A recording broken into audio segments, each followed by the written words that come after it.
Thank you, Sister Elaine, for leading us a prayer. Isa pong pinagpalang linggo ng gabi sa bawat isa.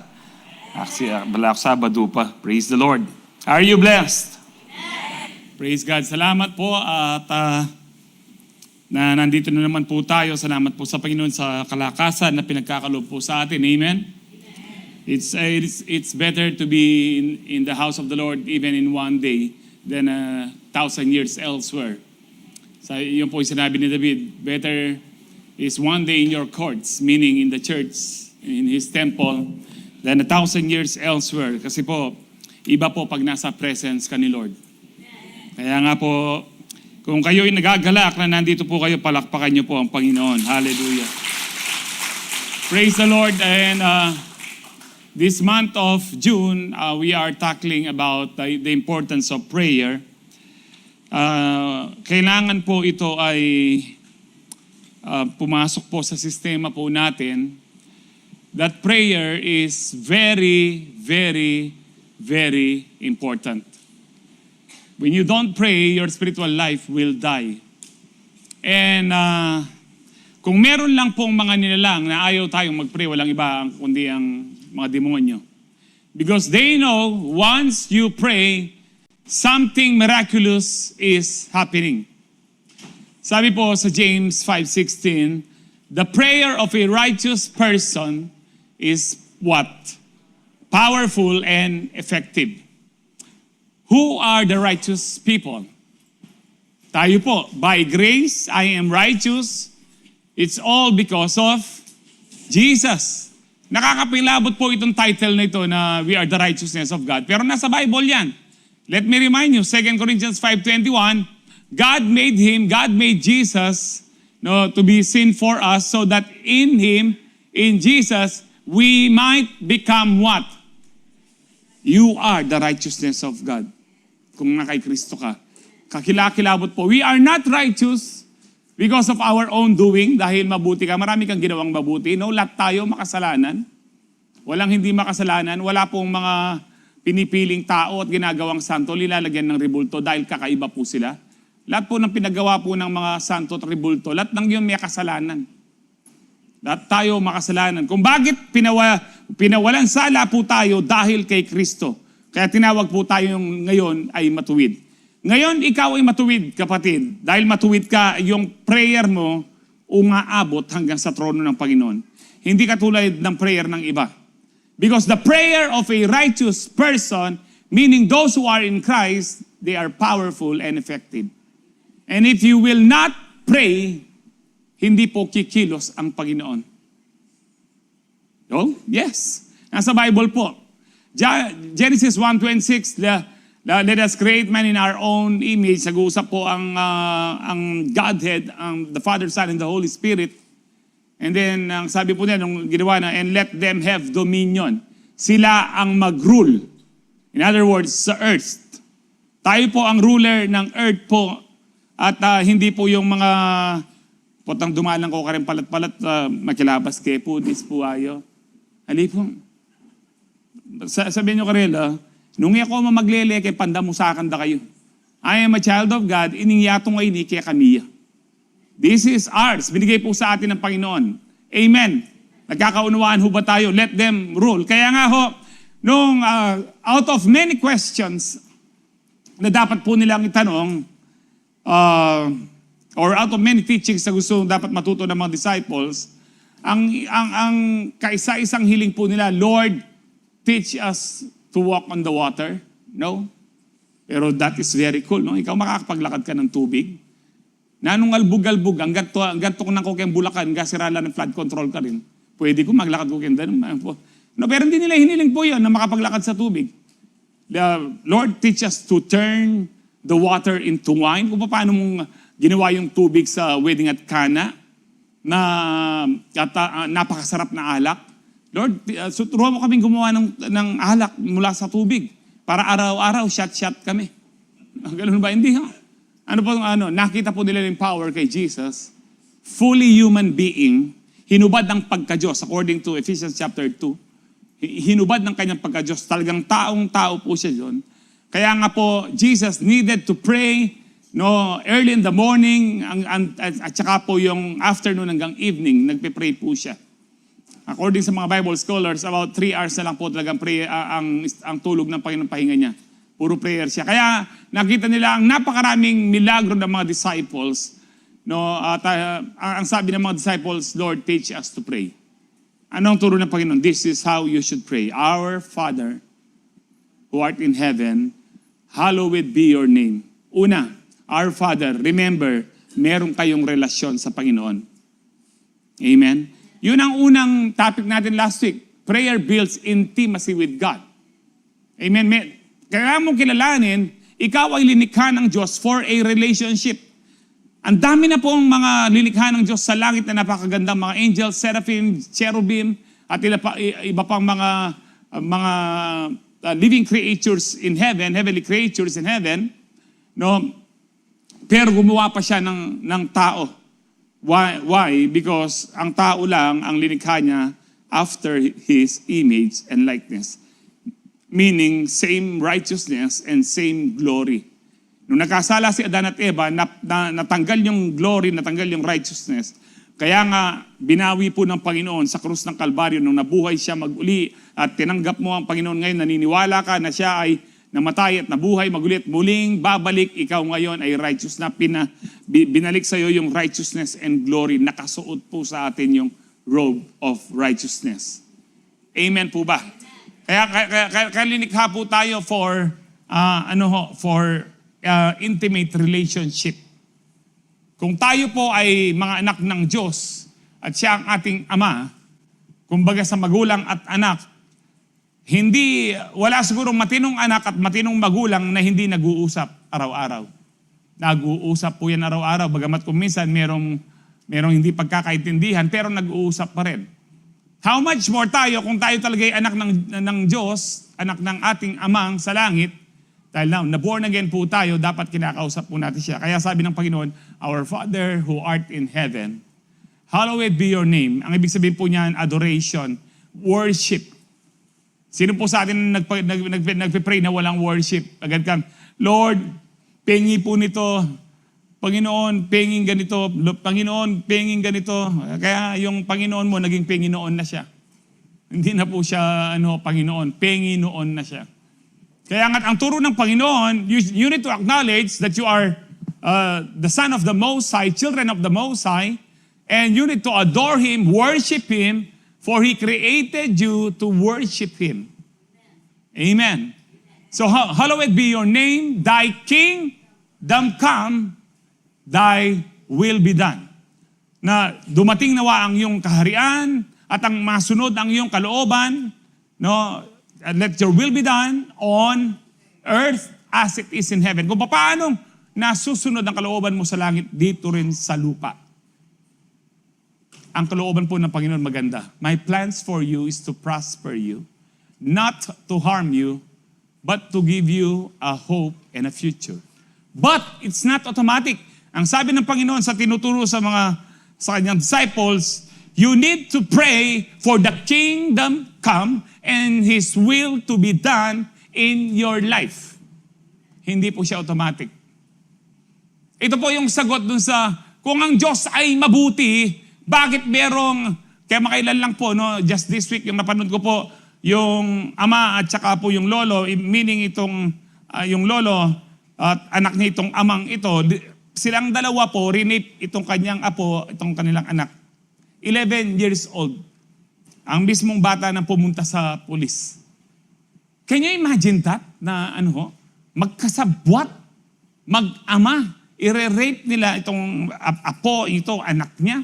Ganyan po kademonyo ang natin. Kung bubuksan lang natin, you need to open your eyes because we are living in the last of the last days because ang sabi po ng Bible, in the last days, ang masama ay magpapakasama pa. There will be an increase of wickedness. Pasama na pong pasama ang panahon po ngayon. Kaya nga po, yung mga bagay na ninanais mo sa iyong buhay, kapatid, hindi basta mangyayari yan kung hindi ka magpe-pray. Amen.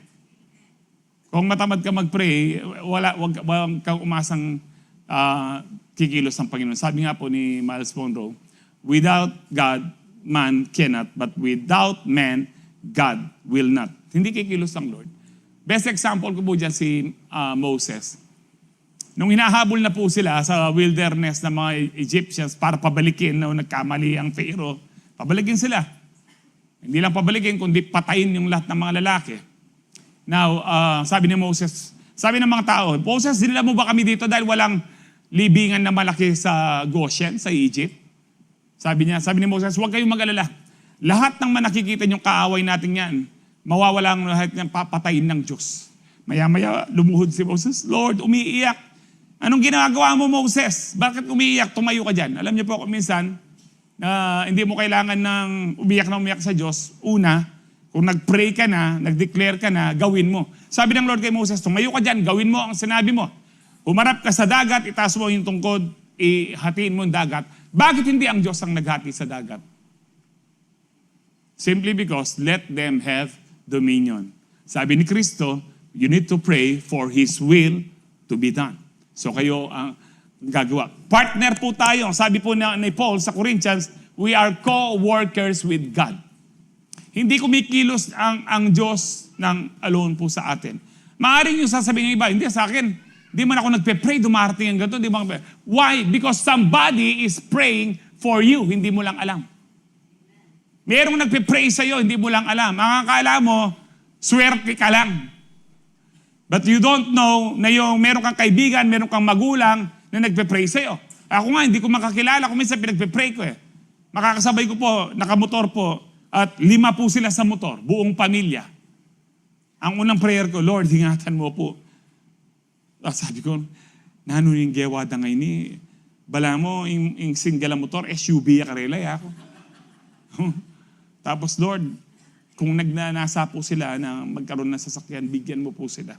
But the most important, ingatan mo pa sila, Lord. Siguro akala nitong lalaki, swerte siya, hindi sila na-aksidente. Hindi nila alam, bawat taong katulad ko nakakakita sa kanila, pinagpe-pray sila. Meron nagpe-pray po sa inyo, you don't know. Ganyan po kabuti ang Lord. Huwag mong sabihin, swerte ka. No, pag namatay ka na, malas ka na.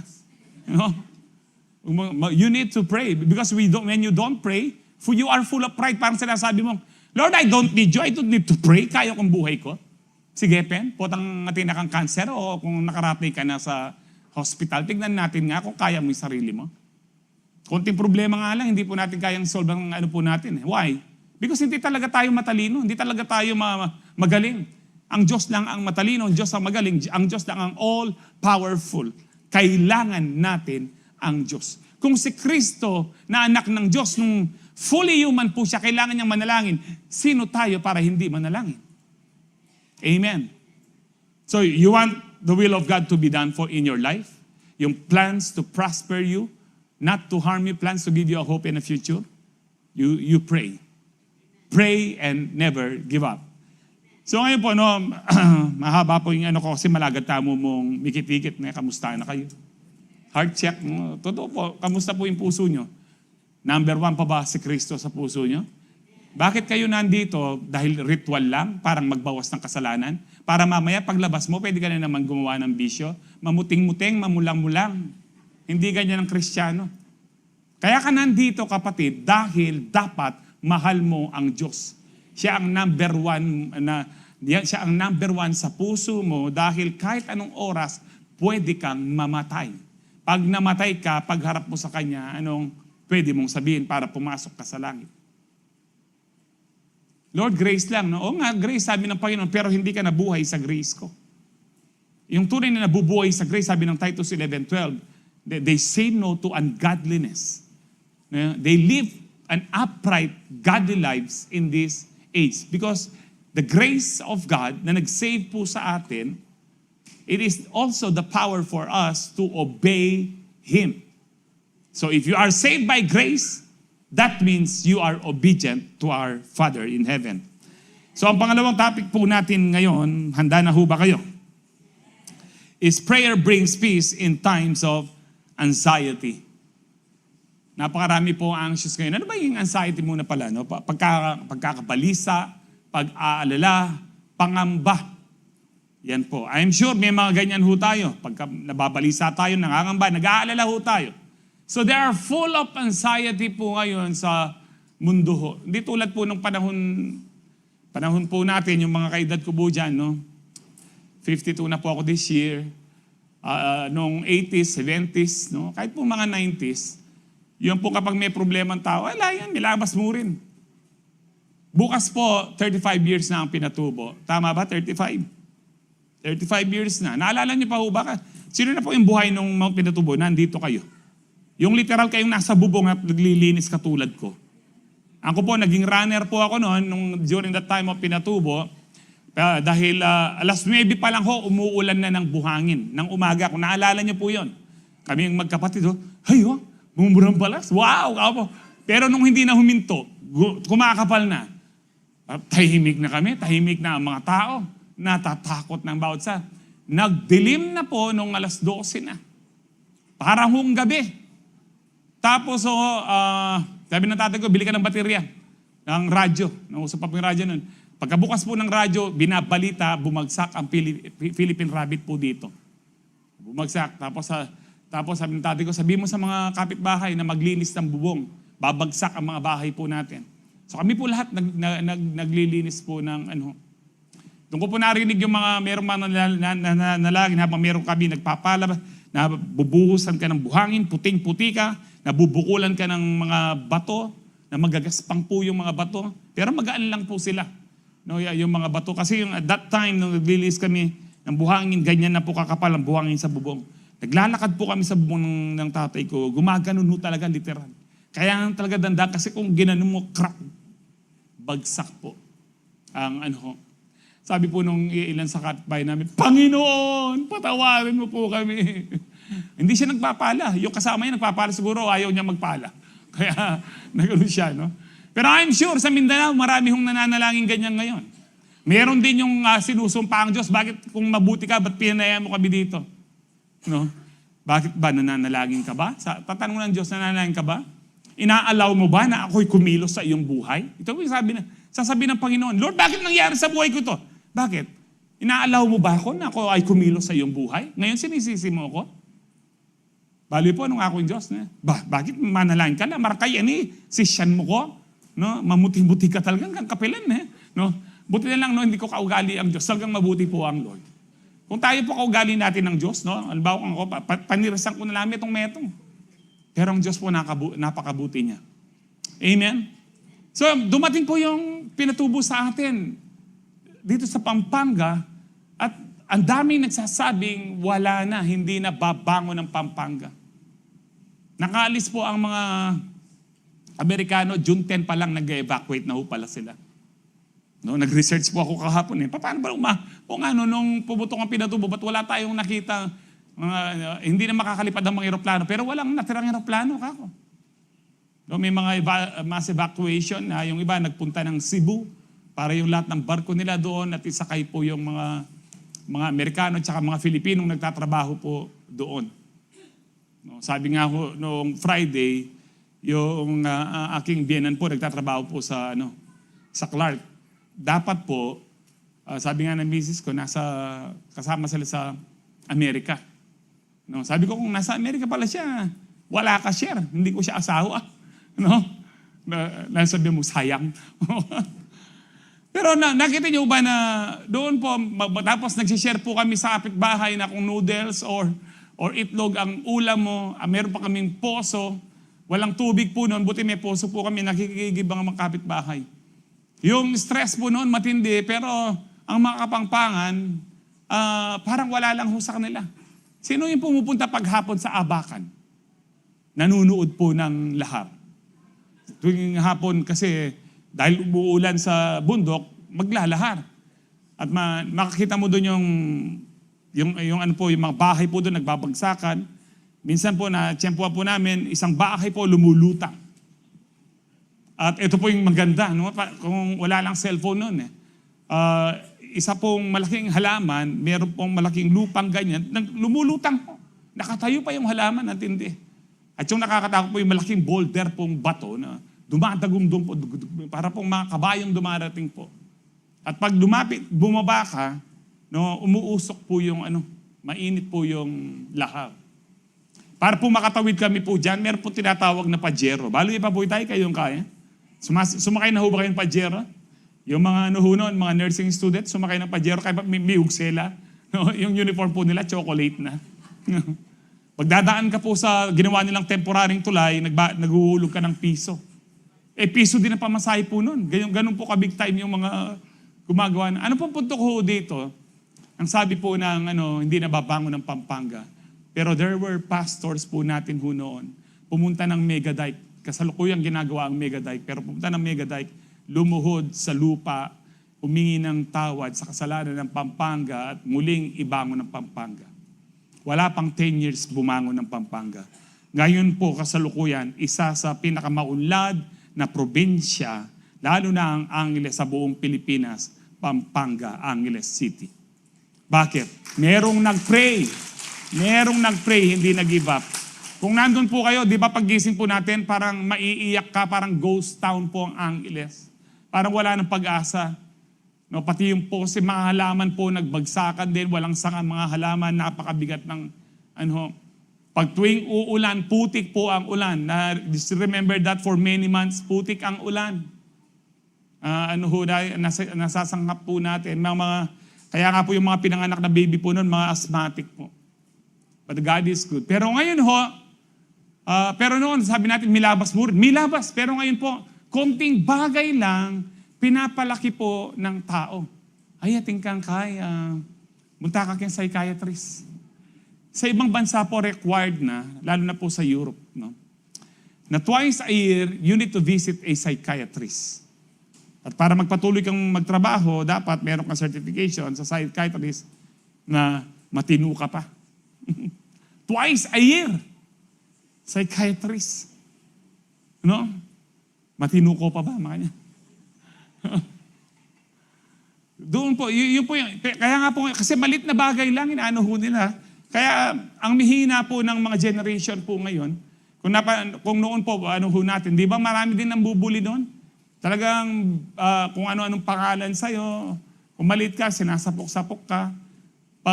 Pag uwi mo, anong turo ng magulang natin? Mga magulang po natin na matindi.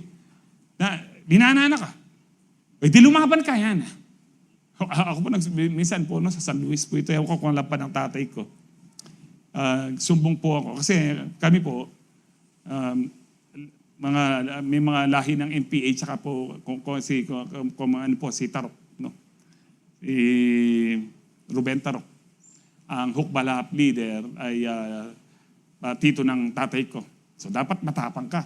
Tatay ko tinawag pong breaker sa San Luis dahil po yan, hindi ka pa pag walang salita, sinusuntok ko yung away niya. Dumating po dito sa Angeles City yan, may kakilala kong teacher, sabi niya, kilala kong tatay mo, kanya. Walang salita, kanya. Kapag nainis siya sa'yo, babanatan kanya. So ako, one day, meron dalawang nagbubuli sa akin sa Luis. No? Umiyak ako, tapos sinubok ko sa tatay ko. Sabi niya, nanano ka kanya? Tiniwan niya ako. Teka, lumaban. Linaban ko, may sambot ko. Pero naging matapang ako buhat po noon. Kasi sabi ng magulang. No? Pero ngayon, sino nang gano'n siya? Yung teacher mo? Tara, awayin natin teacher mo. Ninong lamaran kaya kayong pati teacher nyo, teacher ng bata, inaano nyo. Meron pang ganyan eh. Hoy teacher, bakit mababa ng 0.001 ng aking anak? Patita, pagkikipag-away yung grades. Matalino tong anak ko Di ba? Meron humang ganyan. Pero noon po, pasensya na po kayo sa anak ko kasi talagang makulit lang. Pero ngayon, bakit kayo teacher ganyan? Kaya nga may hina po. Konting bagay lang, yung anxiety ng tao, kahit bata pa lang, ay mataas. Mataas po ang depression because of stress, konting ano lang. Noon po, hindi namin alam ang word na stress. Pressure yun. Pag nag-exam, naka-pressure yung ma'am. Walang stress po. Pero ngayon, ano lang? Pabira yung uran niya. Pati ulan, maka-stress yung uran niya. Tinitinok na. Di ba? Alam, kabalo-balo yung uran. Yung balo na mo, mabayat niya, kailangan na nang ibagsak. No? And alam niyo po, meron pa rin matitibay na tao ngayon. Sino po yun? Tayong mga Kristiyano. na kailangan po, kapag may anxiety, normal po yan, pero kailangan ka lang mag-pray. Sabi po, no, ang anxiety is your body's natural reaction to stress. Natural lang po yan, involving, Jesus' name, feelings of fear, worry, or apprehension of what is about to come. Ano na kaya bukas? No, paano na kaya bukas makakabayad kaya kami ng bahay, ng tuition fee, or whatever? So ang dami mong mga worries, ang dami mong mga anxiety. While occasional anxiety is normal part of life, persistent or overwhelming anxiety can interfere with daily activities and may indicate an anxiety disorder. Kapag meron ka ng anxiety disorder, iba na po yung mamaya, papakita ko po yung mga effects. Anxiety triggers sustained fight or flight survival. Kapag na-stress ka sa isang bagay, pwede kang lumaban or pwede kang takasan mo lang, uminom kaya or mag-drugs, kalimutan muna, mag-enjoy ka muna sa buhay mo. Sabi nga po ni Pastor Ron, hindi lang dalawa ngayon yan, fight, flight, at saka flow. Sumabay ka lang sa agos. So it's a fight or flight or flow survival response to that releases a flood of stress hormones like cortisol and adrenaline. Over time, this chronic activation causes widespread physical, psychological, and behavioral wear and tear across the entire body. So ano yung mga negative effects po yan sa ating mga katawan?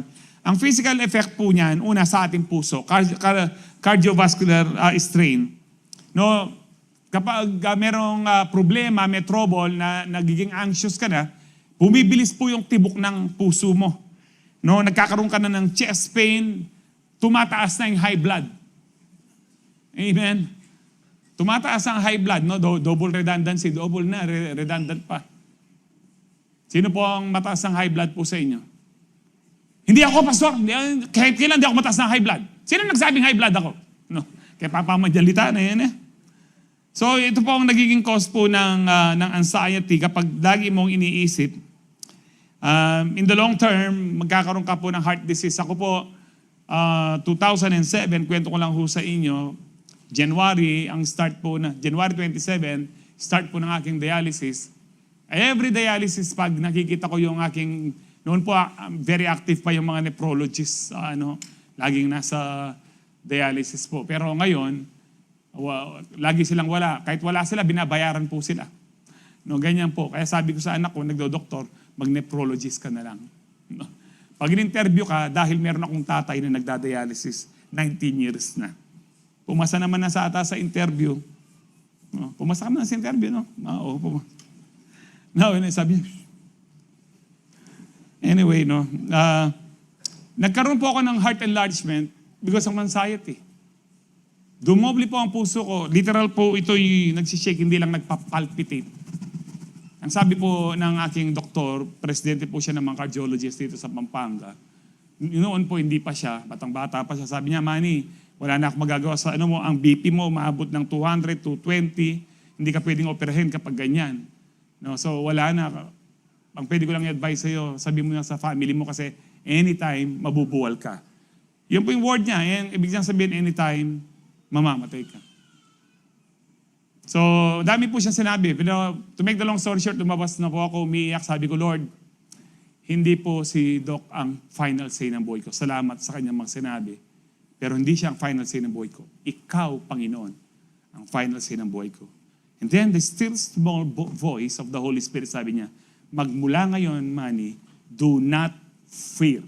Kahit anong sabihin ng doktor mo, kahit sabihin niyang mamamatay ka na, huwag kang matakot. I've learned that day na ang unang kinamamatay ng tao ay takot. Sa lindol po, hindi lahat namatay dahil po sa nabagsakan sila ng mga debris. Yung iba namatay sa takot. Mayan po yung nakareport. Kung magbabasa ay nanonood po kayo ng news. Another po, kapag talaga very anxious ka, na-stress ka, digestive disruption, no? Para kang masusuka or para kang merong LBM, laging constipation, no? Respiratory issues, nahihirapan kang huminga, no?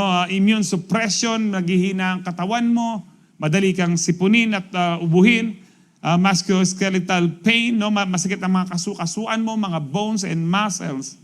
Meron din pong psychological and cognitive effects po yan sa ating pag-iisip, mental fatigue, na hindi ka na makatulog, para kang may insomnia. No, makatulog ka man, konti lang, magigising ka na naman because of anxiety. Na ano po yung katutulog mo na, magigising ka, tapos maalala yung problema, hindi ka na naman makatulog. Impaired concentration, hindi ka makapag-concentrate, kinakausap ka, iba yung focus mo. Emotional exhaustion, no?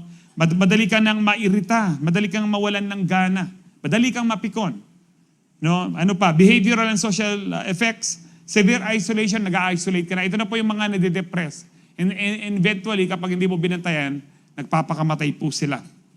Strained relationships, apektado na po ang mga relasyon. Kaya nga, because you are not normal anymore, because of anxieties. Reduced performance, of course, wala ka ng gaanong, hindi ka na gaanong productive sa iyong buhay. Minsan, hindi ka na pumapasok ng, kung ikaw estudyante sa paralan o trabaho. Pero sabi ng Lord sa John 14:27, "Peace I leave with you, my peace I give you. I do not give to you as the world gives. Do not let your hearts be troubled and do not be afraid." Let's pray. Father God, hinihiling po namin sa gabing ito na buksan nyo ang pangunawa ng bawat isa po sa amin, maging yung mga first-timers. Salamat po, we know na hindi po aksidente na nandito sila. Bless them. Let them know na mahal mo sila. Let them know na may maganda kang plano. Let them know na gusto mo silang maligtas, Panginoon. And as I declare your word, Father God, let there be healing, deliverance, and salvation be upon your people tonight. To you be all the glory, honor, and praise in Jesus' name. Lahat po'y magsabi ng Amen. Palakpakan muna po natin ang Lord. Hallelujah. Ang John 14 po dito nagpapaalam ng Lord, no? Last day na po niya ito, at malapit na po siyang ipako, kinabukasan po. At sabi niya, nag-iiwan ako ng kapayapaan sa inyo. My shalom, peace. At ang shalom po in Hebrew is, God bless you with divine protection, with good health, with well-being, at good relationships, prosperity. Kompleto po. Yun po ang peace. Di ba kapayapa ka kapag alam mo kompleto ka? Wala kang problema sa pera, sa health, sa mga anak mo. Wala kang problema sa trabaho. No? Wala kang problema sa kapwa mo. Meron kang favor lagi sa kapwa mo. That is shalom. That is that is the peace of Jesus. Sabi niya, ito iniiwan ko niya, my peace I give you. So ito'y talagang, paggaano ba ka-peaceful ang Lord? Umaalon na po, natutulog siya. Hindi po, yung iba sabi nila, ay si Lord nagkukunwaring natutulog lang nun. Hindi po talaga. Pag sinabi ng Bible, natutulog, kasi kung mali yung Bible na hindi pala siya natutulog, sinungaling po ang nagsulat. Bible po ito. Natutulog po talaga si Lord. Ginising siya ng mga disciples, sabi na, Lord, don't you care? Wala ka bang pakialam? Mamamatay na tayo, malulunod tayo. Bakit po? Kasi very at peace ang Lord dahil alam niya, yung mga problemang yan na nangyayari, mga bagyo sa buhay po natin, yan ay kontrolado ng Ama sa buhay po natin. Kung nagpe-pray ka, if you are letting God's will, His kingdom to come and His will to be done in your life, kung papaano sa langit na nandoon ang kalooban niyang maganda na susunod, masunod din ang kalooban niya dito sa lupa. I do not give to you as the world gives. Meron pong kapayapaan din ang mundo. Sa mundo po, kapag meron kang pera, payapa ka pertaining to money. No, kapag may mga kaibigan ka, payapa ka pertaining, wow, hindi ako nag-iisa, may mga kaibigan ako. Pero hindi siya perfect peace na katulad kay Kristo. So, paano natin matatanggap ang shalom or peace ng Panginoon na ito? Do not let your hearts be troubled and do not be afraid. Sino po ang gagawa po dito? Ang utos ng Panginoon, do not let. Ikaw mismo, huwag kang matakot. Do not let your hearts be troubled and do not be afraid. Exactly the same nung sinabi ng Holy Spirit sa akin, Manny, do not be afraid. Kahit anong sabihin ng doktor sa'yo, kahit kamatayan pa, huwag kang matatakot. Ilang taon na po ngayon, buhay pa po ako hanggang ngayon. 19 and a half years. Ako po makanyang lawem. Mapayat ko mo kayo dati, kaya sa po kung nabay ako mag-dialysis, pero ako po ubang kaya kanini.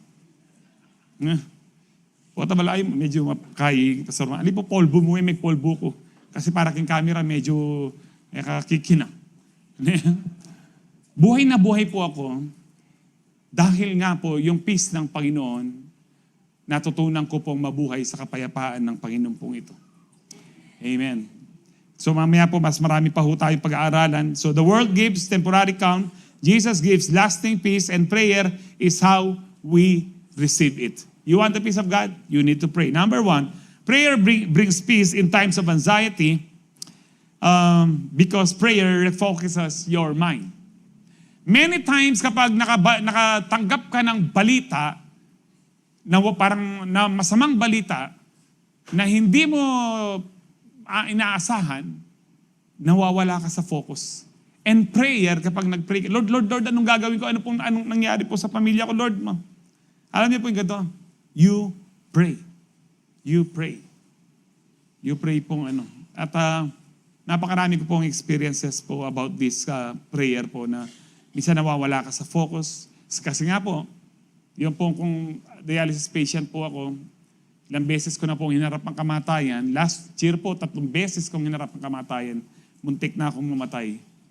Pero every year, hinaharap ko po ang kamatayan.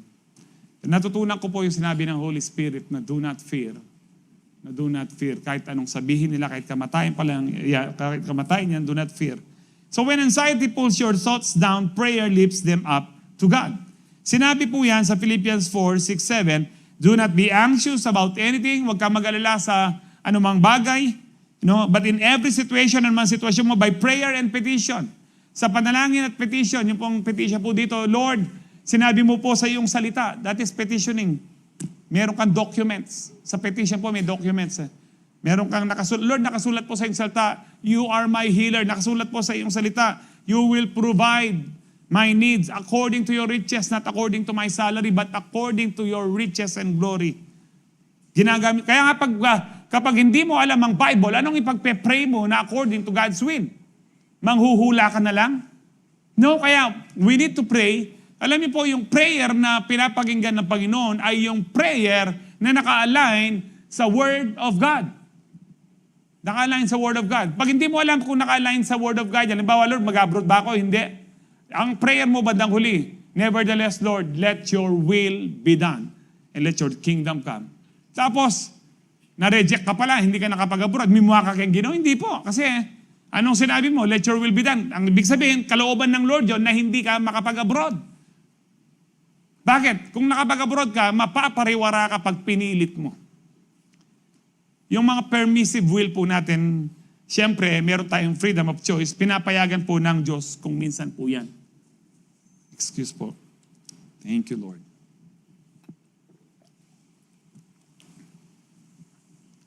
Sa katigasan po ng ulo ng tao, kung minsan pinapayagan po ng Diyos ang mga bagay na yan, kaya kung minsan napapahamak po tayo. Salamat na lang, merong Romans 8:28, and all things, and we know that all things work together for our good to them who love God and to them who are called according to His purpose. But it could have been better if in the first place sumunod ka na. But all things work together for good. But it could have been better kung nung una pa nakinig ka na sa Diyos. Alam niyo po, kung nung una pa nakinig na ako sa Diyos, hindi po ako nag-dialysis. Kaya po ako nag-dialysis dahil sa katigasan ng ulo. Ayoko magpastor. Dahil sabi ko, ang mga pastor, para po silang isang kahig, isang tuka na nakikita ko pong ganyan. Pero nung nagpastor na po ako at pinromote po ako ng Lord, akong mawak sa pastor. Napag-alaman ko, noon po, nung wala na po yung mga pastor noon po, mga bago na po halos sa pastor ngayon, napag-alaman ko, kaya pala sila parang isang kahig, isang tuka lang, hindi nila pinapractice kung ano yung pinipreach po nila. Nagpipreach sila ng giving, ng generous giving. Nagpipreach sila ng tithing for many years. No? Pinapakinggan ko po sila. Pero sabi ko nga po sila, nung sinermon ko sila, ako nagda-dialysis, ang dami kong pangangailangan. Pero lahat kayo, pag samasamahin nyo yung tithes nyo, na sinasabi yung tithes, hindi man magkakalahati sa tithes ko kako. Bakit? Dinadaya nyo ang Diyos. Kaya pala CA kayo ng CA. Ako po, kahit nagda-dialysis ako, kahit noon pa po, hindi ako marunong mag-CA kasi kung ano yung binigay ng Lord, alam ko kung paano niyang minultiply yung tinapay at saka yung isda. Kaya niyang imultiply yung ating sahod kahit below minimum yan. Naranasan ko na po yan. Pero po, tamiras sa alas 10, kaya po mga experiences ko na miracle po sa Lord.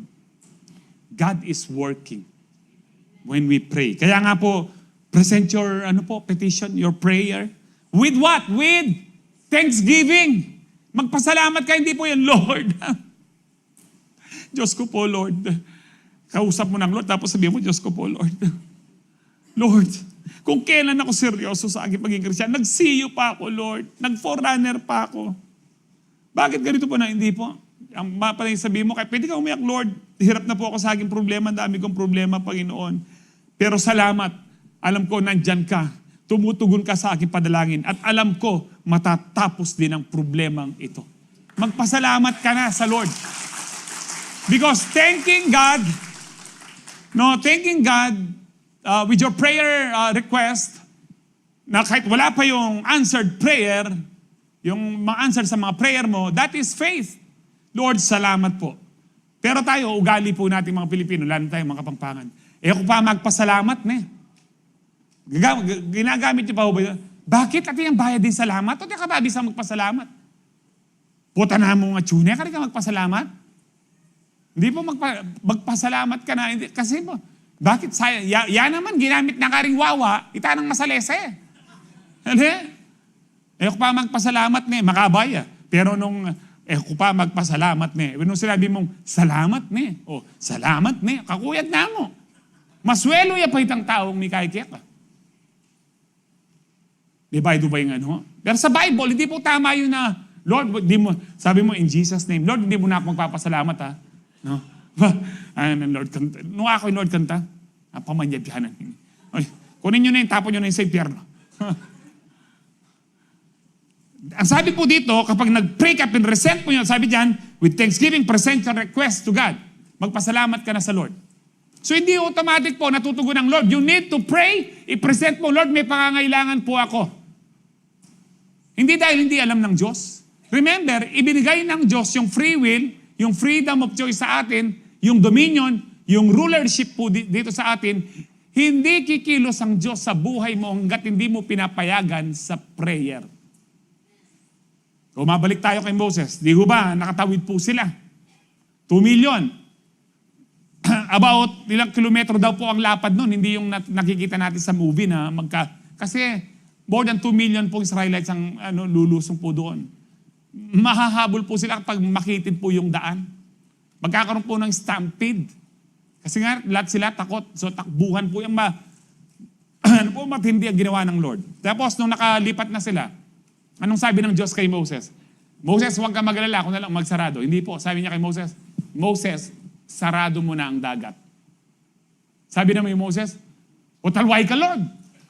Ikang Lord yan. Hindi po. Kasi alam ni Moses na partner sila ng Diyos. Si Moses, tayong mga tao, sabi ng Bible, ibinigay ang mundo sa tao. Hindi sa demonyo at hindi sa mga duwende. Dispu. Pamaldakan nyo lang. Kayo'y anak ng Diyos. Amen. Sorry ka magsalita. No, amen. Hanggang ka magsalitang makanyan, nung may ka, kaya na kaming diablo. The devil is like a roaring lion, para siyang umatungal na leon, seeking whom he may devour. Sino kaya pwede niyang masila? Palagay niyo, sino yung number 1 na hindi niya masisila? Yung prayerful. Sino yung pwede niyang, kang Kapampangan, ninong pwede niyang laklakan ng diablo? Detang matamad mag-pray. Hallelujah, Lord. Lord, balo mo naman. Amen. O nga naman, alam naman nga ni Lord. Alam niyo po kung kausap mo ang Panginoon at ini-exercise yung pagka-Diyos niya sa atin, sasabihin niya, Lord, lumalapit. Alam ko, lalapit ka, sabi ng Panginoon. Hindi ka pa tapos. Alam ko, meron kang hinihiling, sabi ng Panginoon. Pero ako nga, di ba? At alam ko ang hinihiling mo, Lord, at saka, alam ko rin yan, sabi. Hindi ba na ninyo na pinapabayaan tayong magsalita ng Panginoon?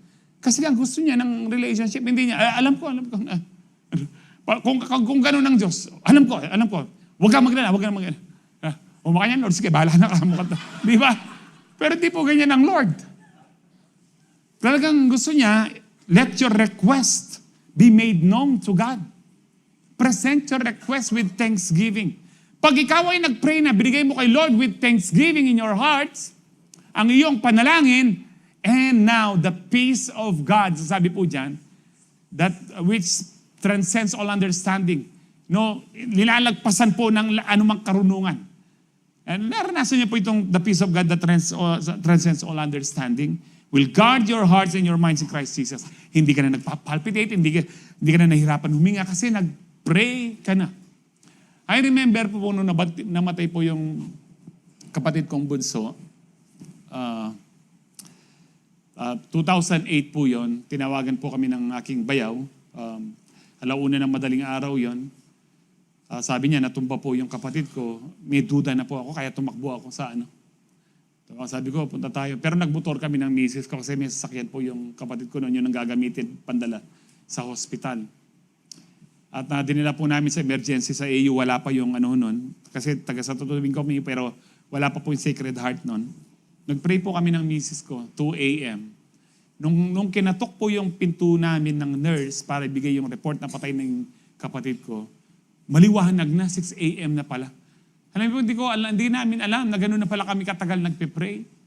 4 hours kaming nagpe-pray. Pero after we prayed, kahit binalita po sa patay ng kapatid, punong-puno po ako ng kapayapaan. Sabi ko, dapat nagre-reklamo ako sa Lord dito. More than 1 year pa lang ako nagdadialysis. Namatay na yung kapatid ko, yung bunso pa namatay. Lord, anong nangyayari? Bakit ganito nangyayari sa buhay namin, Lord? Para kaming sinumpa, Lord. Ano bang, dapat ganito yung sinasabi ko, pero bago sa sinasabi ko, Lord, thank you. Puno-puno po ng ano. Hindi mo po maunawaan kapag meron kang peace of Jesus. Hindi ka, parang kung minsan may problema, parang wala kang pakialam. Yung madali kang matulog. Parang misis ko lang po. Ang misis ko, literal po, kausap mo lang, after 10 seconds, maya-maya, ano na. Sabi niya po nung Friday, no, dahil sasama niya ako sa dialysis, dahil holiday. Anong oras dialysis mamaya? Nakahiga po siya. Sabi ko, 5:30. Tapos, after mga 5 to 10 seconds, sabi ko, ay bukas pala, meron tayong ibibless na, pinabibless yung business na mga Gutierrez kako. Hindi sumasagot, ninaweke. Kaya nung dalaga pa po siya, nung dati girlfriend ko pa lang siya, sabi ko, dahil matangkat po, di ka sumali sa beauty contest kako.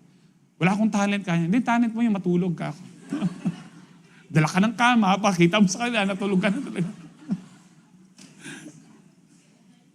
Pero po, napag-alaman ko, kahit po nung mga first months na dialysis ko, hindi ako natutulog po kasi tinignan ko, baka panaginip lang. Misis ko tulog na tulog, sabi ko, hindi ata ako mahal na misis ko. Bakit tulog siya? Bakit di siya nag-aalala na mamamatay na ako? Gano'n. Ngayon pala, meron siyang peace of Jesus na kahit anong problema. Noong pong 2018, in-ICU ko po yan. Sinundo po namin ng aking kumpare, si Paring Banjo, sa LRT. Lahat po, nagsara ng LRT, lahat ng gwardiya ng LRT, nandun po, sakto. Nandun po yung office ng manho. Daming gwardiya po, may gita. Siguro kahit 15, meron po sila. Nakapikit siya, sabi niya, nandiyan na ba yung nandito yan. Ano po, halos buhatin namin siya sa sakyan. Diniretso ko po siya sa emergency dito po sa Sacred Heart. Hindi vertigo yan. Tignan mo, yung puso ng mismo humihinto, may problem sa puso. In other words, na-ICU po siya sa ibang hospital dahil during that time, February, alam niyo po, pag January, February, tatapos lang ng Pasko, lahat nasa hospital. Uling kang katakawan eh. Walang ICU. So, naghintay po kami, sabi, dito meron ng ICU. Kamamatay lang yung kanya. So, yung higaan mo, kamamatay lang. Doon ka. Pero, alam niyo po, miss ko naka-ICU, agad siya nakatulog. Pero ako rin po, natulog din po noon, 3 a.m. na natulog ako doon sa gilid lang po, sa gilid lang ng daanan lang po. Nakatulog po ako. Pero sabi ko, bakit di ko nag-aalala? Sabi ng doktor sa akin, may butas yung puso ng misis ko. Ba't di ko nag-aalala? Ang butas po ng misis ko, silaki po ng lumang 5 piso. Sabi, di ko nag-aalala. Yun po pala yung peace that passeth all understanding. 6 o'clock, 3 oras pa lang tulog ko. Ginising ako ng mga nurse. Sabi niya, Kuya, pakainin mo na yung misis mo para makaano ng gamot. Hindi ko siya pinakain kaagad. Sabi ko, joke ako nung ginising ko. Ginising ko talagang tulog. Di ba kung ikaw naka sa ICU, 3 oras ka pa lang, siguro gising ka pa. Nag-iisip-isip, nagmumuni-muni nangyari sa akin, baka umiiyak ka pa, takot. Siya tulog na tulog. So ginising ko siya, sabi ko, huwag ka lang matakot. No? Marami na tayong pinagdaanan, pero hindi tayo pinabayaan ng Diyos. Kinunan po siya ng blood chem. Tinesbuli po. Noong 8:30, dumating po yung aming cardiologist. Lahat nag-normal na. Ay, hindi na kayo dapat sa ICU. Sa regular, lang kayo. Mga 4 na oras lang po siya sa ICU tinanggal. Nakabalitaan na kayo ng ganyan. oras lang sa ICU, tinanggal kagad. 4 hours tinanggal po. Bakit po? Nag-pray kami, nagtiwala kami sa Diyos. Pag pinreset mo sa Lord, He will guard your hearts and your minds in Christ Jesus. So Isaiah 26:3, you will keep in perfect peace all who trust in Jesus' name. You will keep in perfect peace all who trust in you, all whose thoughts are fixed on you. Meron kang perfect peace kapag nagtitiwala ka sa Diyos at ang buong kaisipan mo na nasa, yung pong, ako po pag bumapalik po yung paramiyak karadam, hindi, pinagaling na ako ni Lord. Kung noon pinagaling ako ni Lord sa mga, hindi gumagaling na sugat ko na 1 year na, yung puso ko, ang dami ng pinagaling sa akin ng Lord. Yung BP ko na 200, ngayon normal na, 120, 80. Kung pinagaling ako ng Lord, pinagaling din yung misis ko. Pinagaling mo Lord, yung mga tao sa Bible, yung 38 years ng lumpo, binangon mo Lord. Yung ang patay na si Lazarus, 4 days na nabubulok Lord, binangon mo na. Lord, alam ko, pinagaling mo na rin ako. This is how you fix your thoughts kay Kristo, hindi sa ano. You magnify Jesus rather than magnifying your problems. No? Yung wag mo sabihin sa problema sa Diyos na, Lord, ang laki ng problema ko. Sabihin mo natin sa problema natin, mas malaki yung Diyos natin. Alam niyo ba yung lumang kantang kinakanta po natin? Oh, magnify the Lord, for He is worthy to be praised. Kailangan i-magnify natin, gawin natin talaga na ang Diyos ang pinaka-powerful, pinaka-malaki sa atin. Dahil talagang siya ang pinaka-malaki, siya ang talagang pinaka-powerful. Kung minsan ginagawa natin mas malaki yung problema, paano na kaya ito? Parang problema sa Diyos. Tandaan niyo ito, kung meron kang pananampalataya, walang problema sa Diyos. Amen po ba? Alam niyo ba, naalala ko po si Jairus. Kilala si Jairus? Sinalubong ni Lord si Jairus sa dalampasigan. Sabi niya, Lord, lumuhod po siya sa sa lupa. Siguro basa pa yun kasi tabi ng dagat eh. Pero synagogue ruler po ito. Kinikilalang leader, mayaman. Sabi niya, Lord, punta ka po sa bahay. Halos mamatay ng aking anak. Tara, sabi ng Panginoon. So habang naglalakad, napakaraming tao, parang rockstar ang Panginoon, hinihintay siya. Merong isang babaeng inaagusan ng dugo. Yan nga, manuan ko, pabiling titid. No? Dagdagan mo ng dugo. Yan po na daya. So inagasan po ng dugo for 12 years. Sabi niya, maabot ko lang, mahawakan ko lang yung laylayan ni Jesus, gagaling ako. Gumaling po. Tapos nahalata ni Lord, may lumabas na power, virtue sa kanyang pong pangangatawan. Nagtanong siya, sabi ni Peter, Lord, pag nagtatanong sino na, lahat, dikit-dikit nga po yung pagmumukha natin, Lord, dito dahil sa dami ng tao. Hindi, alam ko may humawak, ibig sabihin ni Lord dito, ang daming humahawak sa kanya, pero walang nakakatanggap. Yung nakatanggap lang, yung merong pananampalataya. Nag-confess yung babae, sabi niya, ako po, habang kausap niya, remember, si Jairus, kasama niya yung ambulansya niya. Naghihintay, Lord, sabi siguro ni Jairus, Lord, at kasabi mo yan, first come, first serve, Lord. You know, the customer is always right, Lord. Pero hindi tayo customer. No? Naghintay si Jairus. Habang naghintay, kinakausap. Excuse po.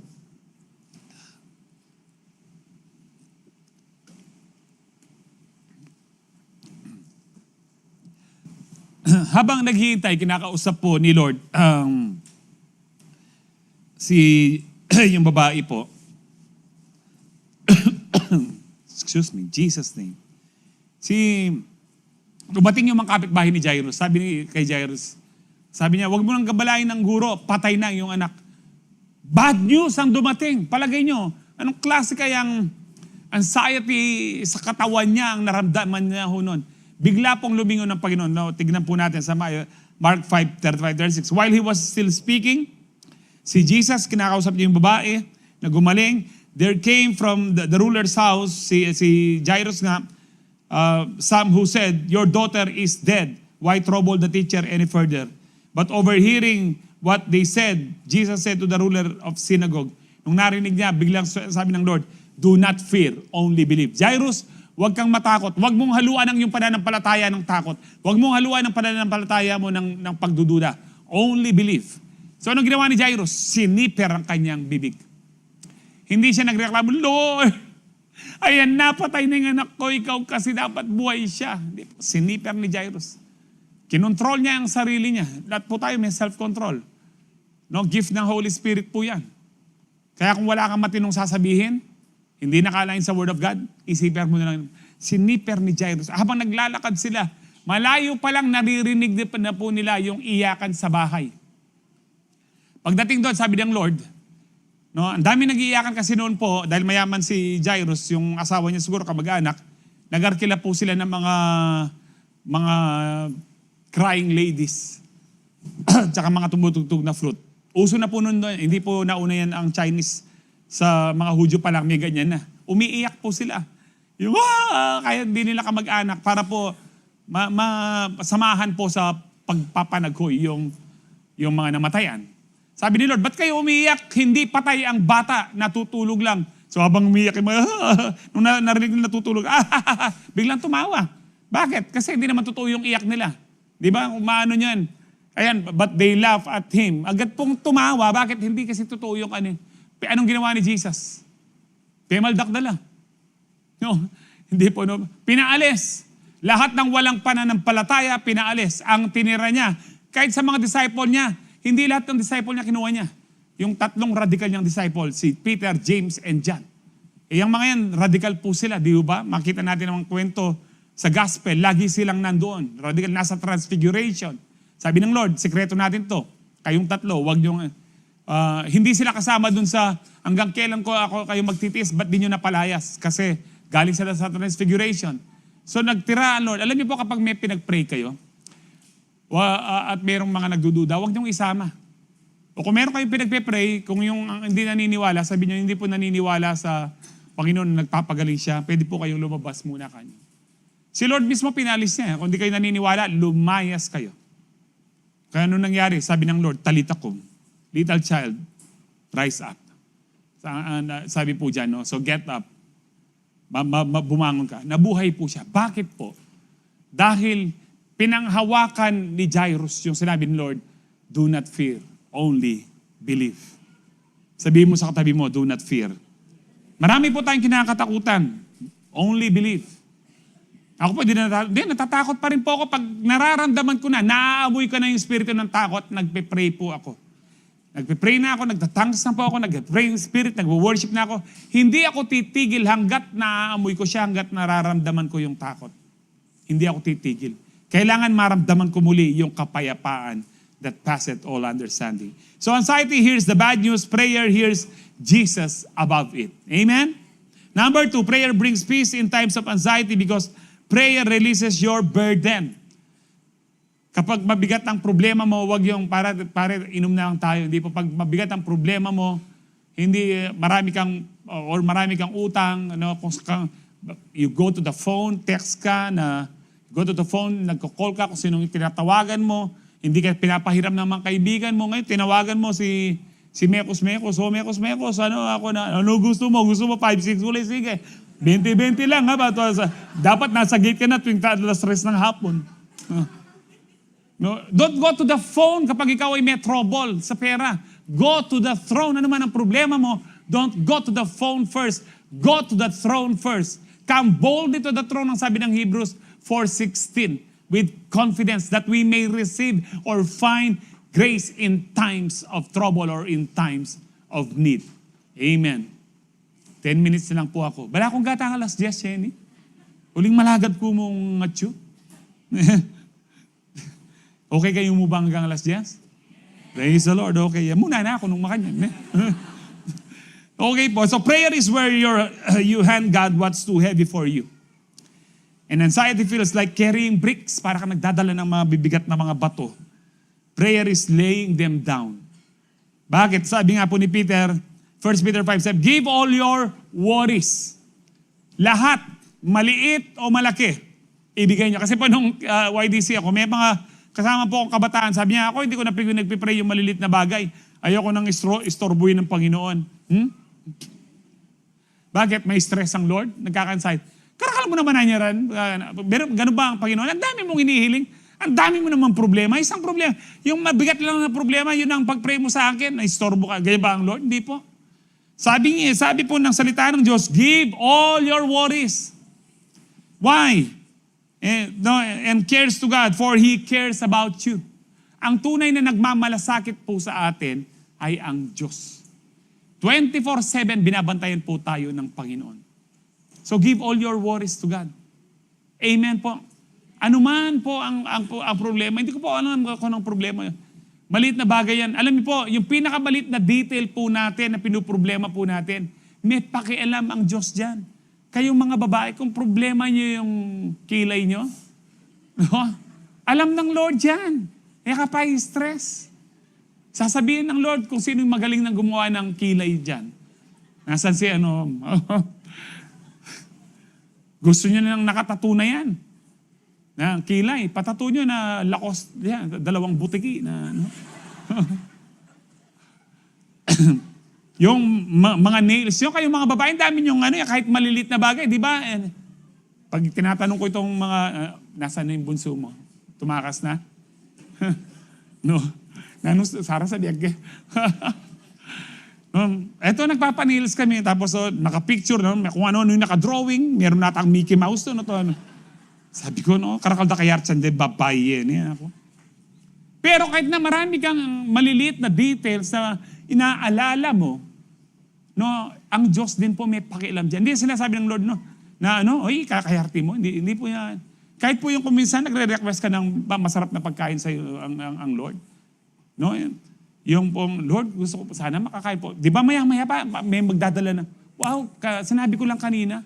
Hindi sasabihin ng Lord na, Lord, gusto ko ng ganito. Kayarte mo naman. Hindi po sasabihin ng Lord because He cares about you. In fact, sabi po ng Panginoon, yung bilang po ng buhok po natin, alam niya ang bilang niyan. Lalo na kapag manipis na yan, bilang na bilang ng Lord yan. Ang ibig sabihin po ng Panginoon doon, yung maliliit na bagay na inaalala mo, ibigay mo kay Lord.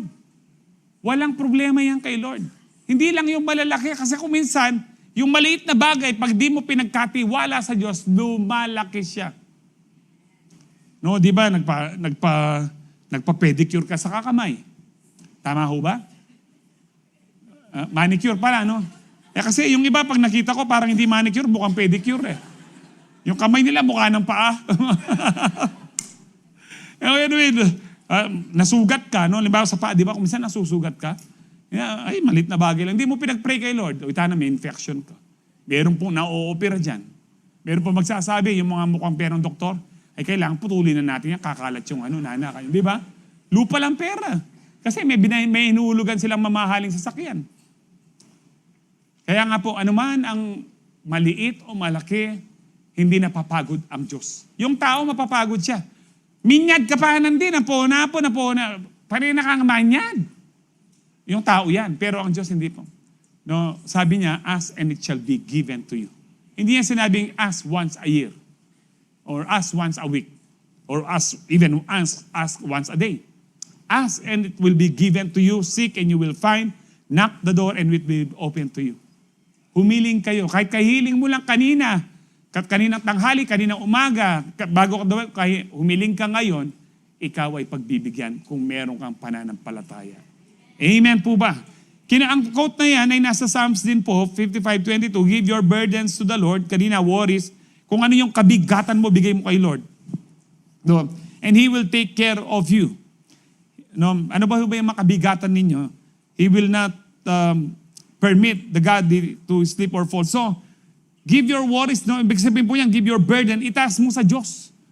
Pag binigay mo na sa Lord, iwan mo na doon. Iwan mo na yung mga bricks. Huwag mo nang dalhin pa. Amen? Iwan mo na yung mga kabigatan mo kay Lord. Hindi yung kapag nag-pray ka in Jesus' name, Amen. Lord, kunin ko muna. Kanino kaya ako manguutang? Kay mekos uli kanya. Hindi po, pag binigay mo na kay Lord, let the peace of God, na pumayapakan, alam mo, tumugon na ang Panginoon. Amen. Kasi binigay mo na kay Lord. Kaya, minsan po sabi ng pastor, kaya kayo, mga kapatid, ano man ang problema nyo, itaas nyo lang sa Panginoon. Amen. Pag-uwi po ng lalaki po yung born again. Pinunta niya yung asawa niya, yan hindi born again. Binuhat niya, sabi niya, ang sweet-sweet mo ngayon kasi turo ng pastor namin. Ano turo ng pastor? Itaas namin ang problema namin sa Panginoon. Lord, ito. Buisit ka kanya. Pinasya, Lord, ito ni problema ko, Panginoon. Naalala ko po yung isang kwentong noong una silang mag-asawa, Catholic eh. Yung kanta po nila, salamat sa iyo. No, nagpapasalamat sa Lord kasi talaga honeymoon na. No? Pero nung lumipas na yung panahon, iba na po yung niya. Yung kanta niya, yung kanta niya, kunin mo, O Diyos. At, anyway po. So prayer is not pretending that the burden is not real. It's moving the burden from your back to His. Amen? Hindi ka nagpe-pray dahil pag wala na, at piska na para walang problema. Hindi, may problema. Pero nga dyan, hindi na mabigat. Hindi na mabigat. Kasi bakit? Lumapit ka na kay Lord. Kaya nga sabi ng Lord, kami may problema ka, lapit kayo sa akin. Sabi po niya sa Matthew 11:28-30, then Jesus said, come to me, all of you who are weary and carry heavy burdens, and I will give you rest. Bibigyan ko kayo ng kapahingahan. Alam niyo po yung weary dito, lumapit kayo, kayong napapagal na, napapagod na, kayong sawa na, kayong gusto nang mag-give up, lumapit kayo sa akin. And I will give you rest. Bibigyan ko kayo ng kapahingahan. Take my yoke upon you and let me teach you. Tuturuan ko kayo, I will give you wisdom. Kung paano nyo, many times, ang kailangan natin sa ating problema, wisdom, paano natin siya masosolve. No, sabi niyan, let me teach you because I am humble and gentle in heart, and you will find rest for your souls. For my yoke, yung pamatok po, no, yung pamatok sa mga baka at kalabaw, my yoke is easy. Meron ka pa rin yoke, pero sabi ng Lord, ang yoke na ibibigay ko sa iyo, it's easy to bear, and the burden I give you is light, magaan na. Hindi ibig sabihin walang problema. May problema, pero magaan na. Alam niyo po yung inawit po natin kaninang, yung kanta natin kanina, yung Wendy. Alam po yung Wendy?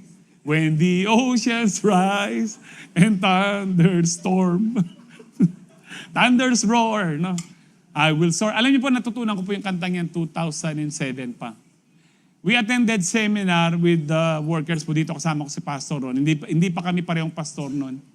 Narinig ko po yung kantang yan doon sa seminar namin kay Miles Monroe. Na ang gandang-ganda po niya yung hide me now. Diba? Tapos yung when the oceans rise and thunders roar, I will soar with you above the storm. Father, you are king over the flood. I will be still. Know you are God. Based po yan sa Psalms 46, verse 10. Be still and know that I'm God. At that time po, tinuro ko po yan sa mga anak ko. Inaawit po namin. Ewan ko kung natatandaan nyo pa, share kayong dalawa. Natatandaan nyo yun. Wala pa tayong kama nun. Foam lang sa Hanggang makatulog po sila, inaawit ko po yun. At hanggang matulog po sila, umiyak po ako kasi sabi ko, Lord, first year ng aking dialysis po. Months pa lang, actually 2 to 3 months pa lang nun. At yung aking isa sa mga favorite verse ko nung youth ako, yung Isaiah 40:31, they that wait upon the Lord shall renew their strength. They shall mount up with wings as eagles. They shall run and not be weary. They shall walk and not faint. Yung lahat na naghihintay, yung pong wait dito, yung those who put their hope in the Lord, sa ibang salin hope, those who put their trust in the Lord, no, shall renew their strength. They shall have wings like eagles. Alam niyo po yung mga agila, kapag po may bagyo, hindi po yan nasa ilalim ng bagyo. Lumilipad po yan above the storm. Kaya po yung awit na yun, I will soar with you above the storm. For 19 and a half years na ako nagda-dialysis po, lahat po ng taong hindi nila alam na nagda-dialysis, kapag parang hindi ka man nagda-dialysis, tsaka parang hindi ka 19 years na nagda-dialysis. No, kahit nung 10 years, 5 years, no? Lalo na po noon na nagbabisikleta pa kami ng misis ko. Hindi alam, because natutunan ko magtiwala sa Lord. At those who put their hope in the Lord, those who wait upon the Lord, will have wings. At ako po, nagdadialysis po ako, but I am soaring above my storm. Because our Father is king over the flood. Anong kailangan lang po natin? Let us be still. Ang ibig sabihin ng be still dito, hindi yung para wala kang ginagawa. Ang ibig sabihin ng be still dito, panghawakan mo ang salita ko. Be still. Hawakan mo ang salita ko. At isipin mo, ako yung Diyos na makapangyarihan. Ako yung Diyos na nagpapagaling. Ako yung Diyos na hindi mag-iiwan sa iyo. Ako ang Diyos na magpo-provide sa lahat ng pangangailangan mo. Kaya sabi ng Lord, magaan ang aking pamatok. You will soar above the storm. So come, pray, and trade your weight for His rest. last point po, prayer brings peace in times of anxiety because prayer reminds you're not alone. Amen. Kapag nag-pray ka, doon mo maalala that you are not alone.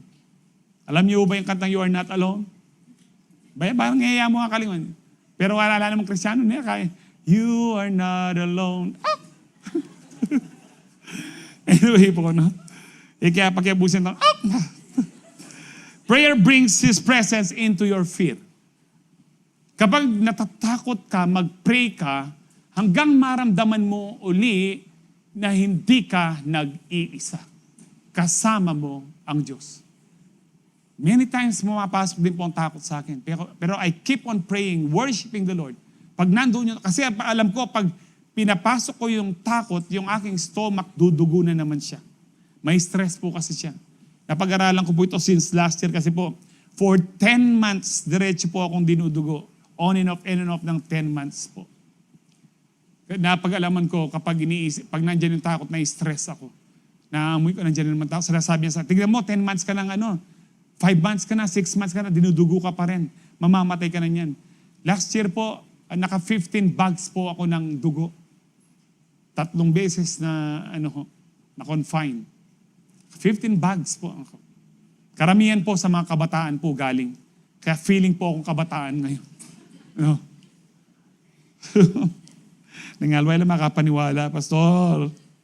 Sa Deuteronomy 31:8, the Lord Himself goes before you and He will be with you. He will never leave you nor forsake you. Do not be afraid. Do not be discouraged. Sinabi rin po yan ng Hebrews 13:5-6. Keep your lives free from the love of money. Huwag mong problemahan ng pera. Huwag mong isipin ng pera. And be content with what you have. Makontento ka kung anong meron kayo because sinabi ng Diyos, never will I leave you. Never will I forsake you. So we say with confidence, the Lord is my helper. Sabi po, we say, you need to declare, the Lord is my helper. I will not be afraid what can mere mortals do to me. Lord, sinabi mo that you will never leave me nor forsake. Madalas ko rin pong prayer to. Na-ICU ako, nung pong na-COVID ako, Lord, sinabi mo, hindi mo ko iiwan, hindi mo ko pababayaan. No? So, I say with confidence, Lord, Ikaw ang aking tagapagtanggol. Ikaw ang katulong ko dito. Ikaw ang magbabangon sa akin mula dito sa kahirapang ito. You declare it, say with confidence, declare it. Remember, Proverbs 18:21, death and life is in the power of your tongue. Makapangyarihan po ang dila po natin. Kaya sinabi rin po ng Lord sa Numbers 14:28, death and life is in the I will do the very thing I heard you say. Gagawin ko mismo pag sinasabi mo, Lord, makalunos na ako man. O yan, yung gawa ng ginuki. Pero sinasabi, Lord, bless ako. Lord, malakas ako. Pinagpala mo na ako. Magaling na ako, Lord. Makakapaglingkod ako sa iyo. Long life ang bibigay mo sa akin, Lord.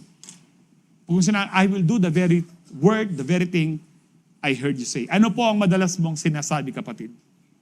Kaya yan ang madalas nangyayari sa iyong buhay. So anxiety says, you're all alone. Prayer says, God is with you. Sabi ng problema, ay, ikaw na lang mag-isa niyan. Mag-isa ka lang, pero pag nag-pray ka, sinasabi ng Holy Spirit, God is with you. Ang sabi po ng Psalms 91:14-16, I think malapit na po kung matapos, silang verses na lang. Because He loves me. Ang context po dito ng because He loves me is yung pong nagdudwell in the secret place of the Most High. Yung laging nagpe-pray. Dahil mahal mo ko, dahil nagpe-pray ka at pinatunayan mong mahal mo ko dahil lagi ka nagpe-pray, nagdudwell sa presence ko, sabi ng Panginoon, I will rescue him. I will protect him for he acknowledges my name. He will call on me and I will answer him. Lubat na ako, pati ipatiling ka na akong iPad. Iniburi na patok na, patugot na ka. In Jesus' name. I will be with him in trouble. Sasamahan ko siya sa problema. Hindi sinabi ng Lord na tatanggalin ko agad ang problema. Hindi. Sabi niya, sasamahan ko siya kahit dumaan sa ilog, hindi ka malulunod. Dumaan ka sa apoy, hindi ka masusunog. I will be with him in trouble. No, I will deliver him. No, i-deliver naman tayo ng Lord. Sasave niya tayo and honor him. With long life will I satisfy him and show him my salvation. Alam niyo po itong verse ito sa 16. Ito po yung nagpabago ng kaisipan ko. Na Lord, kauna po, nung pong 2007, First year na ang dialysis, mga prayer ko, mali. Sabi ko, Lord, kung kalooban mo pa na mabuhay ako, salamat po. Pero kung hindi na, Lord, kayo na pong bahala sa mga anak ko. Tapos kahit hindi niyo ako pagalingin, Lord, maglilingkod ako. Makakatouch, pero wala po sa Bible yon. Marami tayong prayer na nakakatouch, pero hindi sila. Kasi po ang kalooban ng Lord sa atin, by His stripes, pinagaling na niya tayo. Tapos na, nasa krus na. Pinagaling na niya tayo. Ano pa ho? Hindi. Kinurek din ako ng Lord na, Lord, sana kahit makita ko lang lumaki ang aking mga anak. Kaya nung high school sila, sabi ko, Lord, mamamatay na ba ako? Buli ko nabasa po ito, memorize ko na po itong Psalms 91 po noon. O nga kayo pala yung nagbibigay ng long life, Lord, hindi pala kayo ang pumapatay. Sino pumapatay? John 10:10. The thief, the devil, the Satan comes to steal, kill, and destroy. Ang Diyos po, ang gusto niya sa atin, long life. Gusto niya happy ka, gusto niya happy, long life. Amen. Kaya huwag mo sabihin, Lord, nung bisa ka pa kaya. Kadrama mo. Naging madrama din po ako. Pero hindi siya tama. It is not according to the will of God. When you pray, dapat according. Kaya ngayon, Lord, salamat sa long life. Graduate na po ng college ang dalawa kong anak. Yung isa nakadalawang course. Feeling na makwaltay. Matutod niya kaya kanya Manal Beyes siguro na. Maaga po yung trabaho niya bukas . Itong isa po, nurse na po siya. Pero ayaw niya mag-practice pa ng nurse na kasi po mag-enroll siya by the grace of God na magme-medicine po siya sa AU.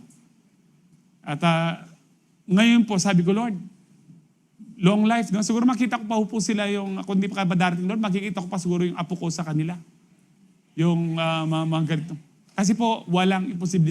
Pero kung pinanghawakan ko, Lord, siguro po, kaya nga nung sabi ko, Lord, high school na lang, kunan mo na ako ba, Lord? Nirebuke po ako ng Lord, hindi ako ang pumapatay. I give you long, happy life. Gusto ko, happy ka, long life ka pa. Amen? So anxiety whispers your own, prayers answers back, I am with you in trouble. Amen. So you call, He answers. You're not alone. You call, He answers. You're not alone. Nasaan po yan? Jeremiah 33:3. Call unto me, and my secretary will answer you. Sinabi mo yan, hindi po. Call unto me, and I will answer you, and tell you great and unsearchable things you do not know. Ang maganda pag tinawag mo ng Lord, walang busy kay Lord. Agad nandiyan siya. Kaya tumawag ka lang, kapatid, ang Diyos ay tutugon sa iyong panalangin. Amen. Last na lang po ito, konti na lang po. Meron po isang kwento si Elisha. Siya po ay ang successor ni Elijah. Double portion po na marami, dobling miracles. One day po, galit po yung king of Aram. Sabi niya, sino bang hudas sa atin? Bakit lagi tayo parang na-outwit ng mga Israelites? Hindi natin sila na-ambush. May hudas ba? Sabi po ng mga servant niya, wala po. Meron po kasi silang propeta. Naririnig po yung sinasabi nyo sa kwarto nyo. Ang pangalan niya, Elisha. So, nagpadala po siya ng maraming army para huliin si Elisha. Early in the morning, dito po sa 2 Kings, sadsad mo ko iPad, di ka naman. Ditak na mo. Mamalagwaya pa yun ng iPad ko, kaya sakya kayo . Bisang mibuklat. So, 2 Kings 6:15-17, when the servant of the man of God got up early the next morning, probably si Gehazi po ito, went outside and nakita niya, there were troops, horses, chariots everywhere. Nakapalibot po sila ng maraming sundalo kaaway. Malaking problema. Dalawa lang sila. Pero napakarami pong sundalo. Tapos, ang sabi po niya kay Elisha, "Oh sir, what we will do now?" The young man cried to Elisha. Umiiyak po itong sa takot. Ang sabi ni Elisha, "Don't be afraid," Elisha told him, for there are more on our side than on theirs. Mas marami tayong kakampi kesa sa kanila. In actual po, nakapalibot po sila ng problema, sabi po diyan. And then nag-pray si Elisha. "Oh Lord, open his eyes and let him see." The Lord opened the young man's eyes. Siguro yung napaka-short ng kanyang prayer, tinugon ng Lord. Wala po sa haba ng prayer. Nasa pananampalataya ng prayer, kahit short lang. Tumugon ng Lord. And then sabi niyan, The Lord opened the young man's eyes. When he looked up, he saw the hillside around Elisha was filled with horses and chariots of fire.